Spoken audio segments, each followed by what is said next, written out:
Today's video is dedicated to Casey McClara. Thank you, Casey.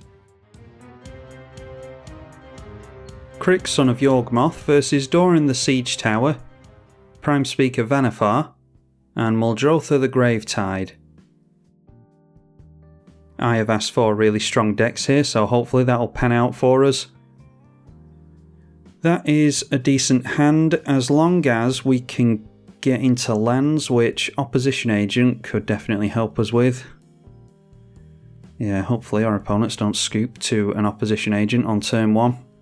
We're starting the game off, so we'll get down a land and the Mana Crypt, and we'll hold up both Opposition Agent, maybe go for Vamp Tutor.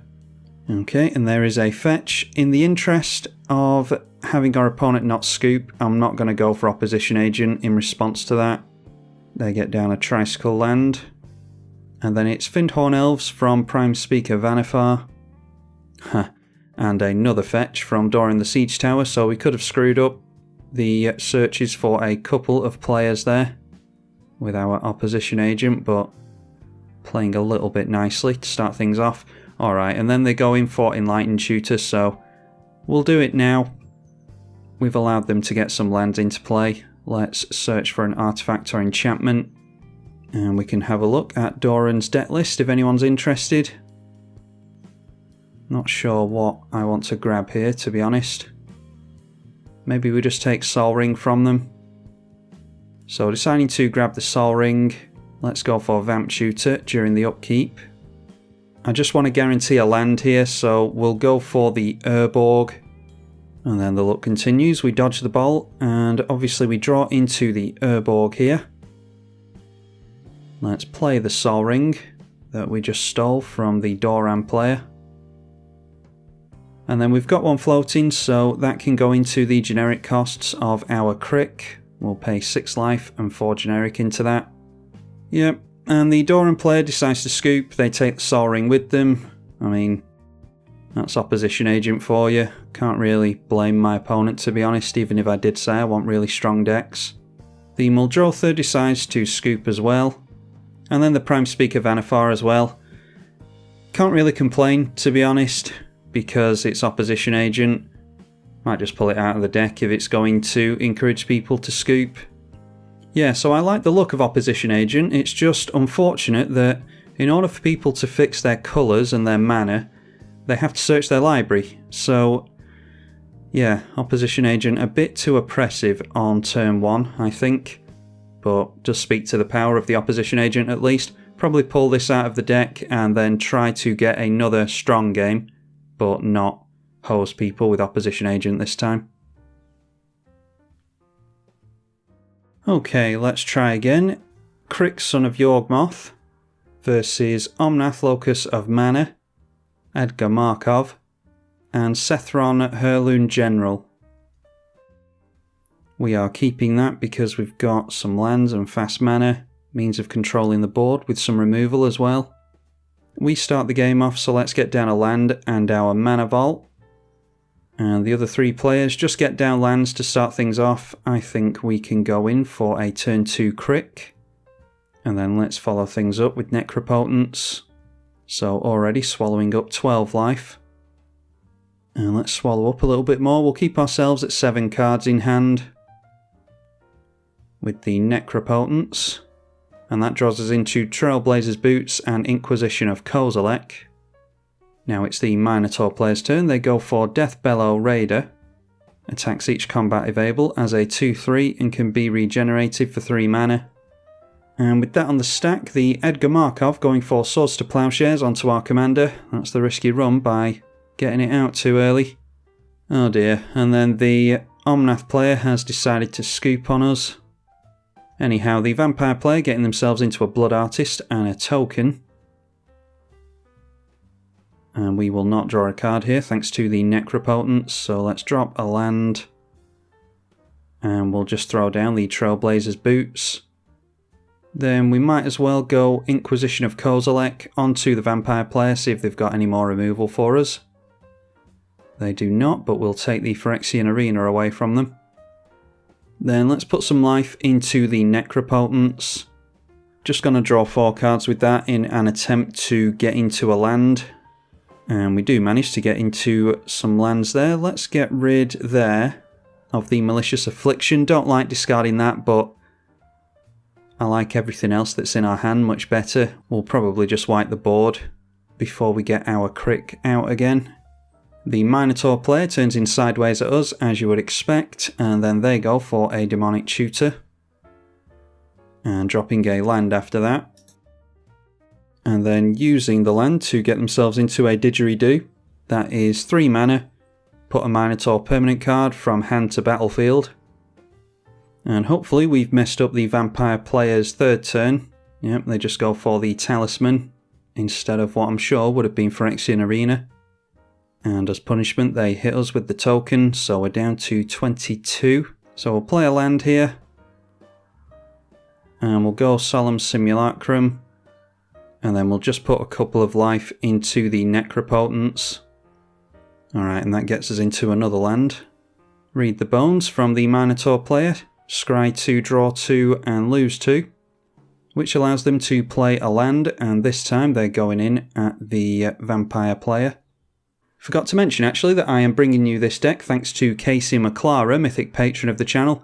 He didn't have a deck that he wanted me to play in particular, so he told me to just play a deck that I felt like playing, one of my favourite ones, or one of the more popular decks, something like that. So, decided to play this Crick deck.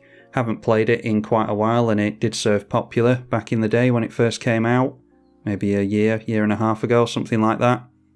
So a big thank you to Casey for his mythic patronage. Link is in the description if you want to follow on Patreon as well. Now the vampire token going in at the Minotaur player this time. And they just leave all their mana up. Okay, so there might be some more removal there. Or maybe they're just unlucky after the Phyrexian Arena. So we'll drop a land on our turn. Obviously managing to keep in cards quite well.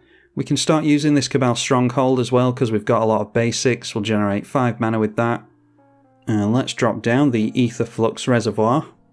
Start gaining a little bit of life every time we get into some spells. And we'll play the Grim Tutor here as well. This is a typical Doomsday deck that you would usually see in Crick, so we'll grab the Doomsday. And then draw a couple of cards with the Necropotence, again keeping ourselves at 7 cards in hand. And again we get into some lands. Now the Minotaur swinging in at us. And we will block with the Solemn Simulacrum to draw a card. And because a creature died, the Blood Artist will drain us. Oh, now a Nighthawk Scavenger from the vampire player. And the vampire token going in sideways at the Minotaurs again. We need every point of life that we can manage, so I'm grateful for not being pecked there. Let's tap down the Cabal Stronghold again. And we need to get our Crick into play here. So we'll gain a little bit of life from Aetherflux Reservoir. Play a land. And we'll go Imperial Seal. That will gain us a little bit of life. Puts a plus counter on the Crick. And then we tutor, put a card on the top. And we can draw into it with the Necropotence. So let's just put the Dark Ritual on top here because we need to try and combo off next turn if we can. Activate the Necropotence once in order to exile it off the top. And then we might as well gain a little bit more life. We'll go Font of Agonies. We just need to hope that there's no more spot removal from our opponent at this point. Alright, we're running low on life anyway, so I think we should just go for... Yeah, let's just go for the Doomsday now. We'll put some counters on our commander and the Font of Agonies. Gain some more life with the Aetherflux Reservoir. Alright, and the Minotaur player just scoops immediately. We haven't won with Doomsday yet, and we're not going to. Might have been that the vampire player could have taken us out there, but... Oh, alright, and they decide to scoop as well.